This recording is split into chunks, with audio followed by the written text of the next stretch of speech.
ரைடுக்கு பயந்து போயிருக்காரு. முறை நான் சொல்லியிருக்கிறேன், ஈடி இல்ல மோடிக்கு நான் பயப்பட மாட்டோம், தொடர்ந்து என்னோட குரல் கொடுத்துதான் இருக்கோம். என்ன பண்ணாங்க, மிரட்ட பார்த்தாங்க, மிரட்டி அடி பண்ணி வைக்கிறதுக்கு பயப்படுறதுக்கு அடிமை கட்சி கிடையாது திமுக.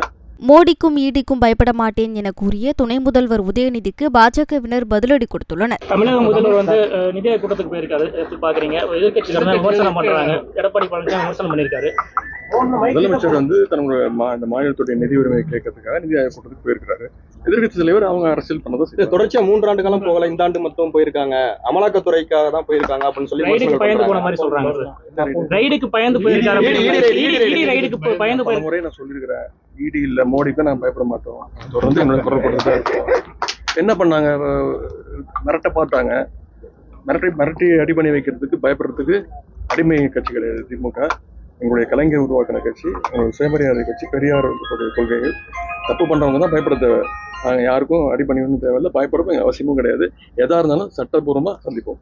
ஆகவே இன்னைக்கு குடியிலே கெட்டு கொண்டிருக்கின்ற ஒரு அரசாங்கத்துக்கு துணை முதல்வராக இருக்கிற நபர் வெக்கங்கெட்டு போய், அதாவது உடம்புல உப்பு போட்டு சோறு தின்னதுக்கான அடையாளமே கிடையாது. நான் இன்னும் மோடிக்கும் பயப்படல, ஈடிக்கும் பயப்படலன்னு நீங்க ஊடக நண்பர்கள், என்ன மாதிரி இருக்கிற சாதாரண ஒரு கட்சியின் அடிமட்ட தொண்டனை விட உங்களுக்கு அறிவு ஆற்றல் அதிகம். நீங்க உயர் நீதிமன்றத்துல முதல்ல டாஸ்மாக்கு தடை கேட்டு வழக்கு தொடர்ந்தது தமிழக அரசாங்கம். இது வரைக்கும் அரசு டிபார்ட்மெண்ட் ரைடானதுங்கிறது தமிழ்நாட்டுல இந்த திராவிடியன் ஸ்டாக் அரசாங்கம் தான். நீங்க அப்போ உடனே உயர் நீதிமன்றம் என்ன சொன்னது, நான் விசாரணை முடிக்கிற வரை தடையின்னு. விசாரணைகள் முடிந்து அதுக்கு ஜட்ஜ்மெண்ட் வர்றத என்ன தீர்ப்பு வந்தது, அமலாக்கத்துறையின் செயல்பாடு சரி, they can proceed. இப்ப நீங்க பாத்தீங்கன்னா அதுல மாண்புமிகு பிரதமர் அவர்களுடைய உத்தரவின்படி நடந்த ஆபரேஷன் சிந்தூர்ல பாகிஸ்தானை அதகலம் பண்ணது ஆகாஷ், அது மாதிரி அறிவாலயத்தை அதகலம் பண்ண போறதும் ஆகாஷ் தான். ஆகவே கருணாநிதியினுடைய குடும்பம் மூக்கா முத்துவோட பேத்தி புருஷன் இதுல இன்வால்வ் ஆகியிருக்கார். எப்படி சாராய மந்திரி செந்தில் பாலாஜியினுடைய சகோதரர் அசோக்குமார் ஒழித்து வைக்கப்பட்டவரோ அப்படி இவரும் ஒழித்து வைக்கப்பட்டிருக்கலாம். ஏன்னா ஒழிச்சு வச்சிருந்து அவர் தலைமறைவா இருந்து வர்ற மாதிரியா வந்தார், இல்ல நித்தம் போஷாக்கா சாப்பிட்டு அசோக்குமார் அந்த மாதிரிதான். அது மாதிரியா கருணாநிதி மகனோட பேத்தி புருஷனும் அப்படித்தான் இருக்கும்னு நினைக்கிறேன்னா, அதனால அதிகம் பேசாதீங்க.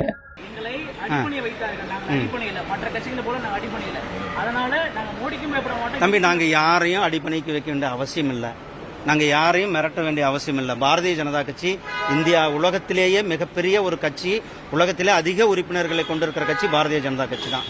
பாரதிய ஜனதா கட்சி இன்னைக்கு தேசிய ஜனநாயக கூட்டணி இந்தியாவில் கிட்டத்தட்ட 80% மேல மாநிலங்களை ஆட்சி நாங்கள் செய்து கொண்டிருக்கின்றோம்.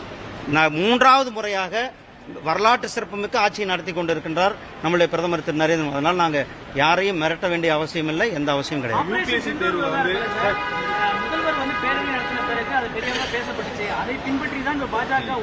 தம்பி, இதெல்லாம் ஒரு கேள்வியப்பா. நாங்க ஆபரேஷன் சிந்தூர் ஒவ்வொரு இந்தியனுக்கும், இந்திய ராணுவத்திற்கும், பிரதமர் திரு நரேந்திர மோடிஜி அவர்களுக்கும் கிடைத்த மாபெரும் வெற்றி. ஈடிக்கும் பயப்படல, ஓடிக்கும் பயப்படல, மோடிக்கும் பயப்படல.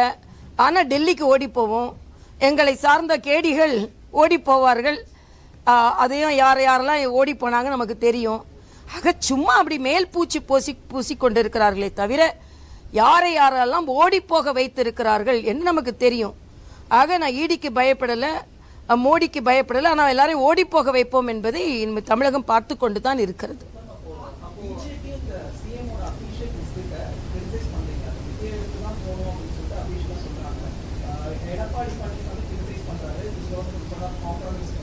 காம்ப்ரமைஸுக்கு நான் சொல்லல.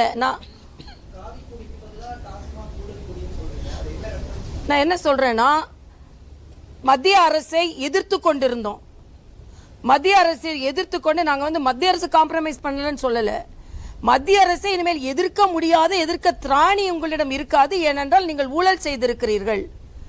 அதைத்தான் சொல்கிறேன். ஏன்னா நீங்க வந்து காவி கொடி எடுத்துட்டு போகணும், வெள்ளை கொடி எடுத்துட்டு போகணும்னா அப்ப டெல்லி போகிறவங்க எல்லாம் இப்ப அண்ணன் எடப்பாடியை பத்தி என்ன சொல்றாரு? பயந்து போய் போனார்கள் என்று சொல்கிறார். அப்ப நீங்க பயந்து போய் தான் போறீங்களா? அப்ப டெல்லி செல்வதை கொச்சைப்படுத்தாதீர்கள் என்று நாங்கள் கேட்டுக்கொள்கிறோம். மரியாதைக்குரிய பாரத பிரதமரின் ஆளுமையில் யார் தவறு செய்தார்களோ அவர்கள் நிச்சயமாக தண்டிக்கப்படுவார்கள். அது எந்த கட்சியை சார்ந்தவர்களாக இருந்தாலும். அதைத்தான் இங்கே நடந்து கொண்டிருக்கிறது. ஆக நான் எதிர்த்து தான் நிற்பேன். நான் கேட்கிறேன், ராமேஸ்வரத்துக்கு மரியாதைக்குரிய பாரத பிரதமர் வந்தார்கள், நீங்க ஏன் வரவேற்கல?